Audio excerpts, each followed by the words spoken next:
Hello guys, Shravan महिना चालू आहे आणि त्यात आपल्या लाडक्या बहिणींचा आवडता सण जवळ येतो आहे, ते म्हणजे रक्षाबंधन. रक्षाबंधनला आपल्या भावाला आपल्या स्वतःच्या हातानं एखादा पदार्थ करून खाऊ घालण्याची प्रत्येक बहिणीची इच्छा असते. तर मी तर सुरू करते रक्षाबंधन स्पेशल स्वीट सिरीज. तर यामध्ये मी तुम्हाला दाखवणार आहे अगदी सोप्या पद्धतीने घरच्या घरी आपण छान मिठाई कशी तयार करू शकतो, गोड पदार्थ कसे तयार करू शकतो. तर आज मी पहिल्यांदा तुम्हाला दाखवणार आहे हलवाई स्टाईल सॉफ्ट स्पॉन्जी अशी अंगुरी रसमलाई. त्यासाठी मी एका भांड्यामध्ये गाईचं दूध घेतलेलं आहे 1 लिटर आणि ते आपल्याला गाईच्या दुधाला आपल्याला उकळी काढून घ्यायचं आहे आणि ते आपल्याला दूध आता फाडून घ्यायचं आहे. दूध फाडण्यासाठी आहे ना, मी एका वाटीमध्ये हाफ विनेगर आणि हाफ पाणी असं घेतलेलं आहे. तुम्ही हवं तर लिंबाचा रस देखील घेऊ शकता. आता दुधाला उकळी आल्यानंतर लगेच त्याच्यामध्ये विनेगर ॲड करायचं नाही आहे. ते एखादा मिनिट त्याची वाफ काढून घ्यायची आहे सतत ढवळत राहून आणि मग त्याच्यानंतर थोडं थोडं करत असं त्याच्यामध्ये विनेगर ॲड करायचं आहे. विनेगर सगळंसुद्धा एकदम ॲड करू नका, कारण त्याच्यामुळे काय होतं, जो छेना असतो ना तो चिवट होण्याची शक्यता असते. त्याच्यामुळे थोडं थोडं करतच ॲड करा. हे बघा, आता आपलं इथं दूध पण फाटलेलं आहे, हिरवट पाणी वेगळं झालेलं आहे.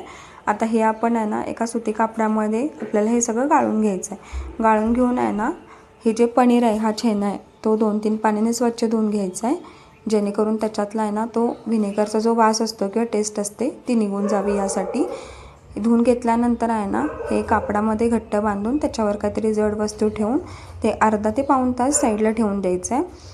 हे संपूर्ण कोरडं पण करायचं नाही, कारण कोरडं जर केलं ना तर त्या गोळ्यांना नंतर क्रॅक्स जाऊ शकतात. त्याच्यामुळे तो पाकात जो गोळा असतो ना रसमलाईचा जे आपण गोळे करतो ते विरघळण्याची शक्यता असते. त्याच्यामध्ये थोडंसं मॉइश्चर पाहिजे आपल्याला, पण अगदी पण जास्त नको. तर अर्धा ते पाऊण तास तुम्ही तसं घट्ट पिळून त्याच्यावर जड ठेवून ठेवलं ना तर हे व्यवस्थित तयार होतं. अर्धा पाऊण तासात हे इकडं तयार होतं आहे. तोपर्यंत आपण दुसरीकडे रसमलाईची रबडी तयार करून घेऊया. रबडीसाठी मी इथं म्हैशीचं फुल फॅट दूध घेतलेलं आहे 1 लिटर.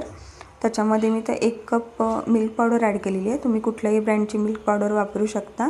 मिल्क पावडर ॲड केल्यानंतर ती व्यवस्थित आपल्याला मिक्स करून घ्यायची आहे. त्याच्यामध्ये एकही गुठळी राहता कामा नये. मिल्क पावडर दुधामध्ये व्यवस्थित मिक्स झाली की तीसुद्धा आपल्याला ते दूध थोडंसं आपल्याला आटवून घ्यायचं आहे. हे दूध आपल्याला जास्त आटवून घ्यायचं नाही. रसमलाईचं रबडी म्हणजे किंवा दूध म्हणा थोडंसं पातळच असतं. जास्त घट्ट झालं तर ते गोळे नीट ते ऑब्झर्व करणार नाहीत. त्याच्यामुळे आपल्याला हे दूध जास्त आटवायचं नाही. म्हणजे आता 1 लिटर आहे ना तर पाऊण लिटर होईल इतपतच आटवून घ्यायचं आहे. आणि मिल्क पावडर घातली असल्यामुळे आहे ना खाली लागण्याची शक्यता असते. त्याच्यामुळे दूध आहे ना उकळत असताना तुम्ही सतत ते हलवत राहणं गरजेचं आहे. इथं आपलं दूधसुद्धा उकळून तयार झालेलं आहे. आता याच्यात लगेच मी वेलची पावडर वगैरे घालणार नाही, थोड्या वेळानं घालणार आहे, कारण जेणेकरून त्याचा वास टिकून राहावा म्हणून. तर त्यानंतर हे बघा, मी इथं दुधामध्ये आहे ना 7 ते 8 चमचे साखर ॲड केलेली आहे.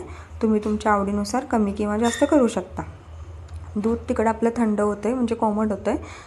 तोपर्यंत आपण इथं रसमलाईचे गोळे तयार करून घेऊया. हे बघा, आपला छेनासुद्धा अगदी व्यवस्थित तयार झालेला आहे. ना जास्त कोरडा किंवा ना त्याच्यामध्ये जास्त मॉइश्चर आहे.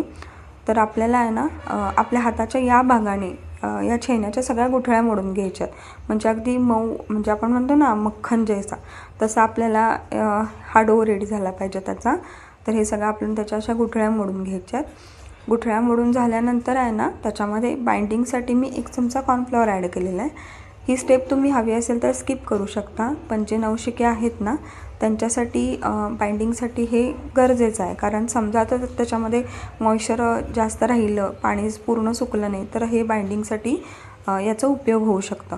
कॉर्नफ्लॉवर घातल्यानंतर पण ते व्यवस्थित मिक्स करून झालेलं आहे. आणि हे बघा, या पद्धतीने आपला हा डो रेडी झालेला आहे. तर आता हे गोळे जे आहेत ना ते शिजवण्यासाठीचा पाक तयार करून घेऊ आपण. त्याच्यासाठी एका पसरट भांड्यात किंवा एका कढईमध्ये 1 कप किंवा 1 वाटी, कुठलीही प्रमाण घ्या तुम्ही, 1 वाटी साखर घेतलेली आहे. त्याच्यासाठी 4 वाट्या पाणी घेतलेले आहे. 1:4 असं याचं प्रमाण आहे. हे पातळच असतं, हे फक्त शिजवण्यासाठी उपयोगी असतं. त्याच्यामुळे हे प्रमाण व्यवस्थित आहे. तर तिकडं साखरेच्या पाकाला उकळी येते, तोपर्यंत आपण इकडं त्या पनीरचे बॉल तयार करून घेऊया. मी अंगुरी रसमलाई करते, त्याच्यामुळे मी छोटे छोटे बॉल करते. तुम्हाला हवा असेल तो आकार देऊ शकता, किती हवा आहे तेवढा मोठा गोळा करू शकता. हे गोळ्यांना पाका सोडल्यानंतर ह्याची साईज थोडीशी मोठी होते, त्याच्यामुळे तुम्ही त्या पद्धतीने तुमच्या आवडीनुसार त्याला शेप देऊन घ्या. या प्रमाणात साधारण आहे ना 45 ते 50 गोळे छोटे छोटे तयार होतात. पाकाला उकळी आल्यानंतर त्याच्यामध्ये एक एक करून आपल्याला हे बॉल सोडून घ्यायचे आहेत. लक्षात ठेवा, पाक खळखळून उकळतानाच हे गोळे सोडायचे आहेत. पाकाची उकळी कमी येता कामा नये हे गोळे सोडताना.